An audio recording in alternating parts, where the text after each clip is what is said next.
Saint of Pakistan کا اجلاس ہے، تو دونوں اجلاسوں میں آئینی ترامیم کے حوالے سے کام ہونے جا رہا ہے. آئینی ترامیم منظور ہو سکتی ہیں. آئینی ترامیم کے حوالے سے بڑی اہم پیش رفت ہوگی کل کے دن، اور کل کا دن تو بہت اہم ہے، کیونکہ پہلے یہ سننے میں آ رہا تھا کہ قومی اسمبلی کا اجلاس 18 کو بلایا جا رہا ہے اور سینٹ کا اجلاس بھی.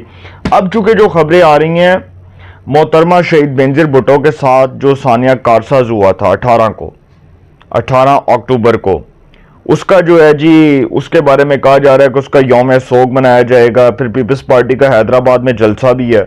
تو 18 کے دن بلاول بھٹو زرداری حیدرآباد میں مصروف ہوں گے، تو ان کے پاس وقت نہیں ہوگا. تو اسی لیے 18 سے پہلے دیکھیں نا، ایک صحافی کا کام کیا خبر دینا، میرا کام ہے آپ کے سامنے خبر رکھنا. صحافی وہی ہوتا ہے جو خبر نکال کے سامنے رکھ دیتا ہے. تو میں نے آپ کو خبر دے دی کہ 18 کے دن جو ثانیہ کارساز ہوا تھا اس کا یوم سوگ منایا جائے گا. اس حوالے سے پیپلز پارٹی کا سندھ میں حیدرآباد میں جلسہ ہے اور بلاول ادھر مصروف ہوں گے.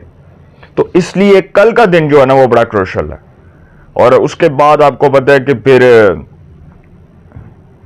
اہم ڈیولپمنٹس ہوں گی، اور اہم ڈیولپمنٹس اکتوبر کے مہینے میں بڑی اہم ڈیولپمنٹس ہونے جا رہی ہیں. اور 21 کو تحریک انصاف کا کیس بھی لگا ہے، اور وہ جو بلے کا نشان ہے، پھر اس کے بعد انٹرا پارٹی الیکشنز، اس کے اوپر بھی 3 رکنی بینچ بنا ہوا ہے. تو سر بہت کچھ ہو سکتا ہے. فضل الرحمان صاحب کی جو پریس کانفرنس تھی، مولانا فضل الرحمان صاحب کی اور بلاول کی پریس کانفرنس، اس میں چہرے کی مسکراہٹ بتا رہی تھی کہ معاملات اسی دن طے ہو گئے تھے جس دن آل پارٹیز کانفرنس ہوئی تھی. اور جب وہ ساتھ بیٹھے ہوئے تھے، ایک ہی جو ہے وہ کشتی میں سوار تھے دونوں، مولانا فضل الرحمان صاحب بھی اور بلاول بھٹو زرداری. تو میں نے دیکھا کہ مولانا نے اور بلاول نے بڑے مدلل انداز میں صحافیوں کے سوالات کا جواب دیا. ہمارے ایک صحافی دوست نے سوال کیا، اس نے کہا آئینی عدالت یا آئینی بینچ؟ یہ سوال کا میں نے آپ کو جواب دینا تھا، آئینی عدالت یا آئینی بینچ. ابھی تو چونکہ کچھ بھی سامنے نہیں نہ آئے گا، ابھی تو اگر وہ چیزیں سامنے کر دیں گے، پبلکلی سب کے سامنے رکھ دیں گے، تو پھر اس کے بعد جو انہوں نے چیزیں بعد میں لوگوں کے سامنے رکھنی ہیں وہ کیسے رکھ پائیں گے بھائی؟ ابھی تو نواز شریف صاحب سے ملاقات ہونی ہے، اس میں کوئی بہت بڑا بریک تھرو ہونا ہے. معاملات تو ہو گئے ہیں، حل ہو چکے ہیں، اتفاق رائے ہو چکا ہے، لیکن کچھ چیزیں جو ابھی ڈسکس ہونی ہیں، کیونکہ پیپلز پارٹی، مسلم لیگ نواز اور JUI فے، یہ ایک بات تو طے ہو گئی ہے کہ ایک چارٹر آف ڈیموکریسی کے اوپر سائن ہو گئے ہیں، میثاق جمہوریت کے اوپر سائن ہو گئے ہیں. اور یہ طے ہو چکا ہے کہ جس طرح محترمہ شہید بینظیر بھٹو صاحبہ نے اور نواز شریف نے 2007 میں ایک میثاق جمہوریت کیا تھا، ایک چارٹر آف ڈیموکریسی کیا تھا، اسی طرح اس چارٹر آف ڈیموکریسی کو نہ بھولیں. اور اس چارٹر آف ڈیموکریسی کا مطلب یہ ہے کہ اگلی بار بلاول بھٹو زرداری وزیر اعظم پاکستان ہوں گے. یہ بات میں آپ کو بڑے وثوق ذرائع سے یہ بتا رہا ہوں. یہ چارٹر آف ڈیموکریسی کا مطلب یہ ہے کہ اس میثاق جمہوریت کو جب ہم سامنے رکھیں گے تو یہ بات ہمیں کرنے میں کوئی دقت، کوئی دشواری پیش نہیں آئے گی، اور ہمیں یہ کلیئر کٹ نظر آ رہا ہے کہ بلاول اگلے وزیر اعظم پاکستان ہوں گے، اور مولانا فضل الرحمان صاحب بھی آپ کو کسی بڑے عہدے پر نظر آئیں گے. تو فضل الرحمان صاحب حکومت کے ساتھ چلتے ہیں، یہ ان کی مجبوری تھی، ان کو چلنا چاہیے تھا اور ان کو چلنا پڑنا تھا، اور ان کے پاس چونکہ پیچھے کوئی آپشن نہیں تھا. مولانا فضل الرحمان صاحب کی مجبوری بن چکا تھا، کیونکہ تحریک انصاف جو ہے وہ گیو اینڈ ٹیک نہیں کر سکتی، مولانا کے ساتھ نہیں کر سکتی. مولانا کو دینے کے لیے تحریک انصاف کے پاس کچھ نہیں ہے سوائے ایک عہدے کے، وہ ہے لیڈر آف دی اپوزیشن کا عہدہ. وہ ہے لیڈر آف دی اپوزیشن کا عہدہ جس کے اوپر ایک ڈکٹیٹر کا پوتا بیٹھا ہوا ہے، عمر ایوب دی گریٹ. عمر ایوب صاحب اس عہدے کو جو ہے وہ انجوائے کر رہے ہیں. تو مولانا فضل الرحمان صاحب لیڈر آف دی اپوزیشن تو نہیں بن سکتے نا، ان کا یہ کیلیبر نہیں ہے، ان کا یہ جسچر نہیں ہے، ان کی یہ پرسنالٹی نہیں ہے. تو وہ لیڈر آف دی اپوزیشن کا عہدہ کیسے لیں گے بھائی؟ وہ تو لیڈر آف دی اپوزیشن کا عہدہ قبول ہی نہیں کر سکتے. ہاں KPK کے اندر وزارتیں لے سکتے ہیں، وہ لینے کو وہ تیار نہیں. گنڈا بوٹ صاحب ان کو حکومت میں شامل کرنے کو تیار نہیں. تو ادھر سے بھی معاملہ ہو گیا خراب.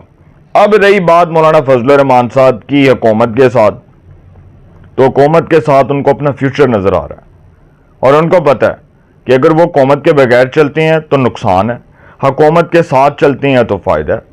پتہ ہے نا تو مولانا فضل الرحمان صاحب نے پھر بعد میں پریس کانفرنس کی اور اس پریس کانفرنس میں انہوں نے صحافیوں کے سوالات کا جواب دیا. اچھا اب میں آپ کو یہ بتا رہا تھا کہ آئینی عدالت یا آئینی بینچ. دیکھیں میں نے فضل الرحمان صاحب کی جماعت کے بہت سے لوگوں کے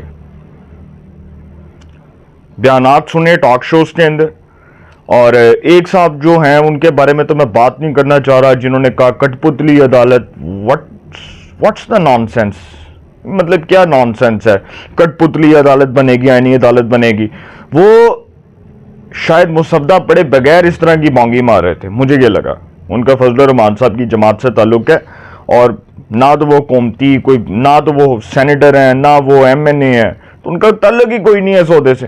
اچھا اب خیر فضل الرحمان صاحب کی جو جماعت ہے اس کے ترجمان, ان کو میں نے ایک ٹاک شو میں سنا, 2 میں سنا, 3 میں سنا, انہوں نے ریپیٹیشن کے طور پر ایک ہی بات کی, اور وہ بات یہ تھی کہ آئینی عدالت ہی بنے گی, آئینی بینچ نہیں بنے گا, آئینی عدالت ہی بنے گی. اور جو صحافی ہمیں خبر دے رہے تھے, جو ہمیں بتا رہے تھے, جو ہم تک خبر پہنچا رہے تھے, وہ یہ بتا رہے تھے کہ آئینی عدالت پر ہی اتفاق رائے ہوگا, اس کے علاوہ کوئی آپشن نہیں ہے. دیٹس دی لاسٹ آپشن, آئینی عدالت.